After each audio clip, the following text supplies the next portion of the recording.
कथा ऐसी आती है कि जब दोनों का युद्ध हो रहा था, पांडव और कौरवों का, दुर्योधन ने पितामह भीष्म को कहा कि तुम नाटक कर रहे हो, तुम दिल से नहीं लड़ रहे हमारी तरफ से, क्योंकि अगर तुम दिल से लड़ रहे होते तो हम तो पहले दिन ही जीत जाते, क्योंकि आप पितामह भीष्म हो, आपने अब तक एक भी पांडव को नहीं मारा, तो इतिहास में लोग आपको ये याद रखेंगे कि आपने धोखा दिया। दुर्योधन ने बहुत बढ़ा चढ़ा के उनके मन को एकदम ऐसा कर दिया कि पितामह भीष्म ने प्रतिज्ञा ले ली कि मैं पूरी धरती से पांडवों को खत्म कर दूंगा। और उसके बाद कहा कि अब मैं अस्त्र उठाऊंगा कल जाकर के और अर्जुन को मारूंगा सबसे पहले, और उसके साथ जो बैठा है आगे, वो रथ चलाने वाला जो सारी रणनीतियां बनाता है, उसकी प्रतिज्ञा को तोड़ूंगा, जो कहता है कि भाई मैं अस्त्र नहीं उठाऊंगा, मैं पितामह कल उससे अस्त्र उठवा के रहूंगा। तो ऐसा कह के अगले दिन पितामह भीष्म गए, युद्ध भूमि में पहुंचे, और आज अलग ही फॉर्म में थे वो। जब उन्होंने बाण पहला चलाया तो अर्जुन समझ गया कि आज तू गया, आज पितामह तुझे नहीं छोड़ेंगे।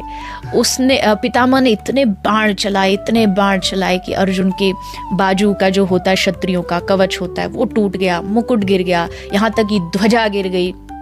और कहते हैं उस समय आकाश में देवता खड़े हुए थे ये देखने के लिए कि आज होगा क्या, आज भीष्म की प्रतिज्ञा टूटेगी या कृष्ण की टूटेगी। तो सब लोग बड़े उत्साहित थे देखने के लिए।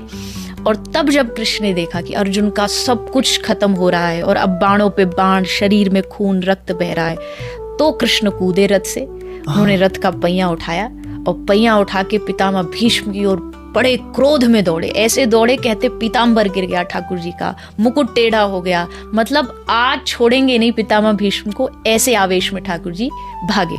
तो जैसे वो जा रहे थे तो किसी ने उनको याद दिलाया, अरे भगवान आपकी प्रतिज्ञा आपने प्रतिज्ञा ली थी कि आप अस्त्र टूट गई आपकी प्रतिज्ञा।